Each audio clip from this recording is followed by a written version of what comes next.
Secretary Noem, again, you lied to the American people. The hearing room erupted after Congresswoman Delia Ramirez delivered one of the sharpest rebukes yet aimed at DHS Secretary Kristi Noem. What began as a routine oversight session quickly turned into a blistering confrontation about arrests, deportations, and respect for the rule of law. Gentleman yields back. I now recognize the gentlelady from Illinois, Ms. Ramirez, for 5 minutes of questions.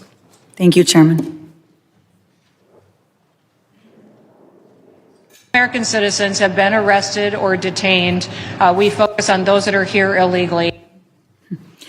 Secretary Noem, you lie and you lied to the American people. I will be including into the record an article by ProPublica from October 16, 2025, entitled, "We found that more than 170 U.S. citizens have been held by immigration agents. They've been kicked." There's nothing smiling about U.S. citizens. I'm sorry, that's very inappropriate. Let me continue. They've been kicked, dragged, and detained for days. The next one. The Trump administration has specifically targeted the worst of the worst. The individuals that we are going after are those that are violent criminals, those that are breaking our laws. Secretary Noem, again, you lied to the American people. I will be including into the record an article by the NBC News from December 7, 2025, entitled, "ICE has arrested nearly 75,000 people with no criminal records, data shows."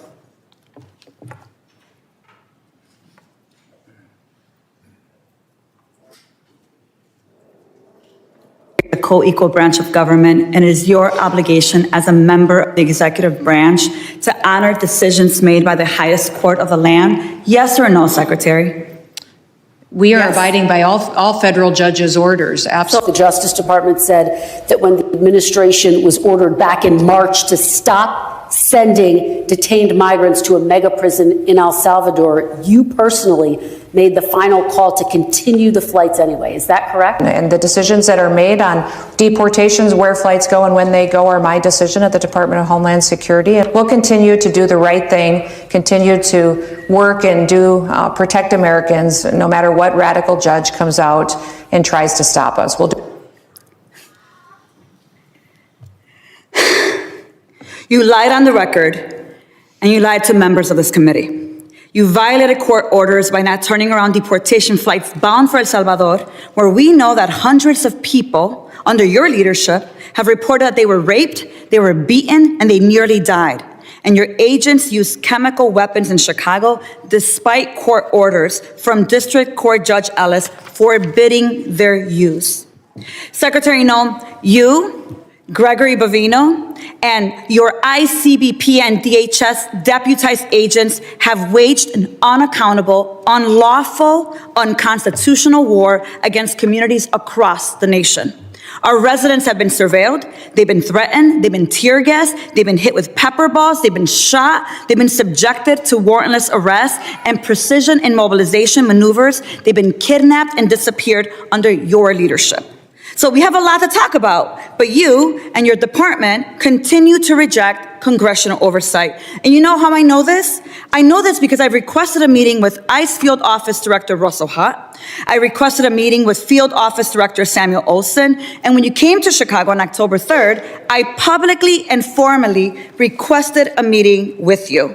So I'm going to be including a letter I sent on October 3rd requesting a meeting with Secretary Noem. So, Secretary Noem, I want to ask you again, will you commit to meet with me, yes or no?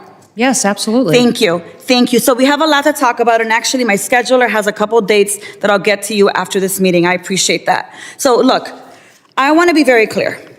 You have misused resources appropriated by Congress. You've engaged in unethical behavior. You have repeatedly made false and misleading statements to Congress and to the press, and you've undermined the separation of powers and disregarded the role of Congress and the courts.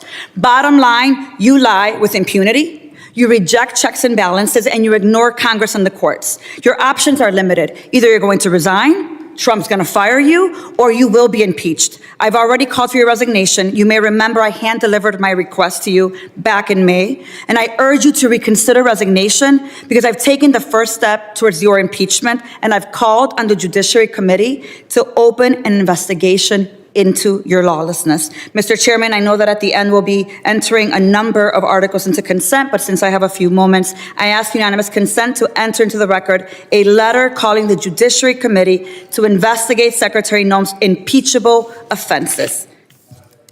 Whatever you choose, the American people will have justice, Secretary, and you will be held accountable. I'm going to make sure of that every single day. With that, Mr. Chair, I yield back. Gentlelady yields back. I now recognize the gentleman from Texas, Mr. Ramirez accused Noem of misleading the public about who ICE is targeting, pointing to new data showing tens of thousands of people with no criminal records swept up in operations the administration calls focused on violent offenders. She described disturbing accounts of U.S. citizens and immigrants allegedly kicked, dragged, and detained for days, challenging the administration's claim that everything is being done lawfully.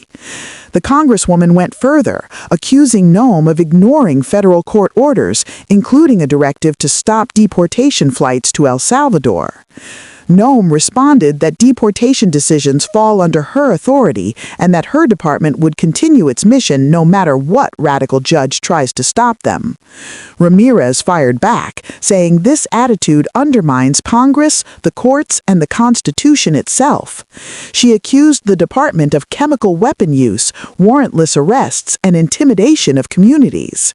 By the end, the message was clear: resignation, firing, or impeachment.